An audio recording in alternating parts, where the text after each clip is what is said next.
ሰላም እንደምን አደራችሁ ዋላችሁ የተወደዳችሁ የቻናላችን ተከታታዮች፣ ዛሬ በሰሜን ኢትዮጵያ በራያ ቆቦ አካባቢ ስላለው የወቅቱ የጸጥታ ሁኔታ የፌዴራል መንግስትና የህወሓት ኃይሎች ሰሞንኛ እንቅስቃሴ የፌዴሪ መከላከያ ሰራዊት ጠቅላይ ኤታማዦር ሹም ፊልድ ማርሻል ብርሃኑ ጁላ የሰጡትን ጠንካራ መግለጫ፣ የሀገሬ ቲቪን ስኬቶች እንዲሁም በሳውዲ አረቢያ የሚመራውን አዲስ የቀይ ባህር ጥረት የተመለከቱ ዋና ዋና መረጃዎችን ይዘንላችሁ ቀርበናል። እስከ ፕሮግራማችን ፍጻሜ ድረስ አብራችሁን ቆዩ። ለዚህ ቻናል አዲስ ከሆናችሁ ሰብስክራይብ በማድረግ ደወል ምልክቷን ተጭናችሁ ሁሌም አዳዲስ እውነተኛና ፈጣን መረጃዎችን ጠብቁ። ወደ ዝርዝሩ እንለፍ።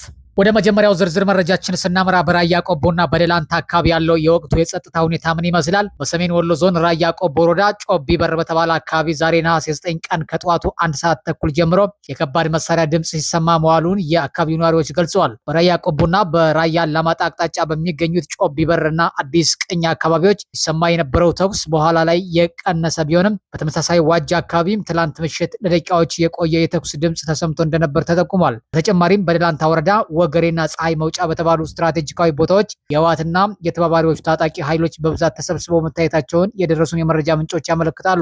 ታጣቂዎቹ ከራያ ቆቦና ከአላማጣ በመነሳት በበቅሎ በግመልና በፈረስ የጦር መሳሪያና ስንቅ በመጫን በሌሊት ጉዞ ወደ ቦታው ሲገቡ ታይተዋል። ይህ እንቅስቃሴ ህወሓት ከ3 ዓመት በፊት በሰሜኑ ጦርነት ወቅት ይጠቀምበት የነበረውን መስመር የተከተለ ሲሆን በተለይም ፀሐይ መውጫና ኒኒበር የተባሉ ቦታዎች ገዢ መሬቶች በመሆናቸው የስጋት ቀጠና ሆነዋል። ባለፈውም በኩርሙክ አካባቢ ተመሳሳይ የኃይል እንቅስቃሴና የግጭት ስጋቶች ተከስተው የነበረ ሲሆን አሁንም በፌዴራል መንግስትና በህወሓት መካከል ከጠዋት ጀምሮ አዳዲስ እንቅስቃሴዎችና ተኩስ መታየታቸው በአካባቢው ነዋሪዎች ዘንድ ከፍተኛ ስጋት ፈጥሯል። ያም ሆኖ የፌዴራል መንግስት የጸጥታ ኃይሎች ሊነሳ የሚችለውን ጥቃት ለመመከትና ኦፕሬሽን ለማካሄድ በስፋት በቦታው የሚገኙ ሲሆን ነዋሪዎች ግን ጉዳዩ በሰላማዊ መንገድ እንዲፈታ ምኞታቸውን በመግለጽ ላይ ይገኛሉ።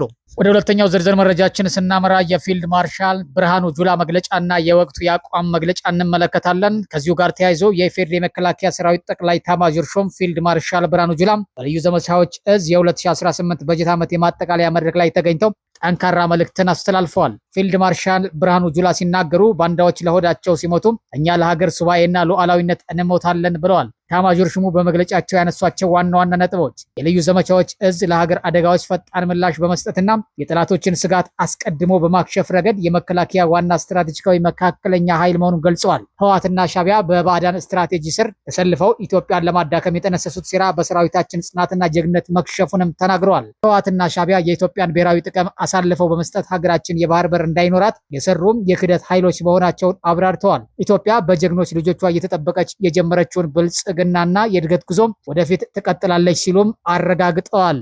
ወደ ሶስተኛው ዝርዝር መረጃ ስናመራ የሀገሬ ቲቪ የቴሌቪዥን የበላይነትና የስፖርት ሽፋን ስኬት፣ በሌላ በኩል በሀገር ውስጥ ሚዲያ ትልቅ አዲስ ምዕራፍ እየተከፈተ ይገኛል። ሀገሬ ቲቪ በቅርቡ ያሳየው ፈጣን እድገትና ጥራት ያለው ፕሮግራም የተመልካቾችን ቀልብ ስቧል። በተለይም ባለፈው የዓለም ዋንጫ ስርጭት ወቅት ሀገሬ ቲቪ የነበረውን ሽፋን ከኢቲቪ የተሻለና ፈጣን በመሆኑ በርካታ ተመልካቾችን ማፍራት ችሏል። ከዚህ ቀደም የብሔራዊ ቲቪ ጣቢያው ኢቲቪ በእግር ኳስና በስፖርታዊ ስርጭቶች ላይ የነበረውን ረጅም ዘመን ያስቆጠረ የበላይነት ሀገሬ ቲቪ በከፍተኛ የቴክኖሎጂ ዝግጅትና በተሳለጠ የጋዜጠኝነት ጥረት እየወሰደበት ይገኛል። ይህም ለቴሌቪዥን ጣቢያው ከፍተኛ የንግድና የተመልካች ጥቅም ያስገኘ ሲሆን ወደፊትም በስፖርትም ሆነ በዜና ሽፋኑ ትልቅ ተጽዕኖ እንደሚፈጥር ይበልጥ እየታየ ነው። በአራተኛው ዜናችን በሳውዲ አረቢያ የሚመራው የቀይ ባህር የባህር ኃይል ህብረትና የተባበሩት አረብ ኤሚሬትስ ሚና፣ በመጨረሻም በዓለም አቀፍ ደረጃ በሳውዲ አረቢያ መሪነት አዲስ የባህር ጣቀን ጥረት ተመስርቷል። የሳውዲ አረቢያ መከላከያ ሚኒስቴር በጅዳ ባካሄደው ሶስተኛው ስብሰባ 15 ሀገራት በቀይ ባህር በኤደን ባህረ ሰላጤና በባብኤል መንደብ ያለውን የባህር ንግድ መስመርና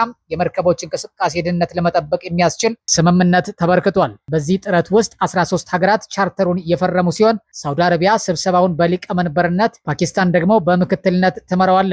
ሆኖም በዚህ ጥረት ውስጥ የተባበሩት አረብ ኤሚሬትስ አለመካተቷም ትልቅ የፖለቲካ ጥያቄ አስነስቷል። የተባበሩት አረብ ኤሚሬትስ በራሷ መንገድ በቀይ ባህርና በኦማን ባህረ ሰላጤ አካባቢ የራሷን የጂኦፖለቲካዊና የኢኮኖሚያዊ መዋቅር ለመገንባት የምታደርገው ጥረት እንዳለ ሆኖ ሳውዲ አረቢያ ግን የቀይ ባህርን ደህንነት በመጠበቅ ረገድ ዋና ተራማጅና መሪ ሚናዋን ጠብቃ ለመቀጠል ከፍተኛ እንቅስቃሴ እያደረገች ትገኛለች። ኢራን የውጭ ጉዳይ ሚኒስትር አባስ አራግቺ መግለጫ። የኢራን የውጭ ጉዳይ ሚኒስትር አባስ አራግቺ ከሆርሙዝ ውስጥና ከዋሽንግተን ጋር ስላለው ድርድር አስመልክተው ጠንካራ መግለጫ ሰጥተዋል። አራግቺ እንደገለጹት አሜሪካ የቴህራንን ቅድመ ሁኔታዎችና ጥያቄዎች ሙሉ በሙሉ ሳታሟላ የሆርሙዝ ውስጥ ለዓለም አቀፍ የንግድ መርከቦች ክፍት አይሆንም። ሚኒስትሩ አክለውም ከዋሽንግተን ጋር ይደረጋል የተባለውን ድርድር ለመቀጠል እስካሁን ምንም አይነት ውሳኔ አለመድረሱንና የተኩስ ማቆም ንግግሩም ከአሜሪካ አቋም ጋር የተያዘ መሆኑን አብራርተዋል። በሌላ በኩል የሆርሙዝ ውስጥ የጋራ አስተዳደርና የኦማን ድርድር። በሌላ በኩል ኢራን እና ኦማን በሆርሙዝ ውስጥ የጋራ አስተዳደር ዙሪያ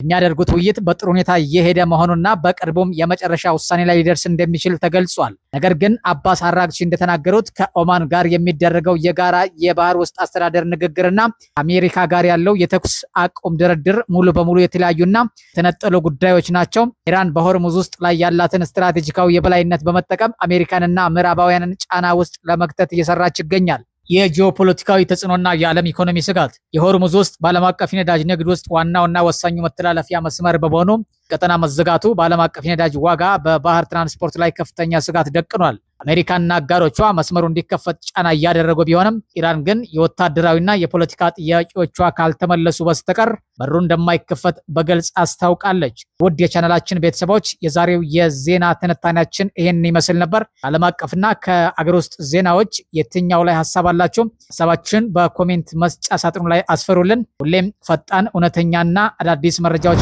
እናንተ እንዲደርሷችሁ እዚህ ቻናል አዲስ ከሆናችሁ ሰብስክራይብ አድርጋችሁ ደወል ምልክቷን ተጫኑ። ከተመቻችሁ ላይክ እና ሼር በማድረግ ለሌሎች እንዲደርስ አድርጉት። በሌላ ዜና እስከንገናኝ ድረስ ሰላም ቆዩ።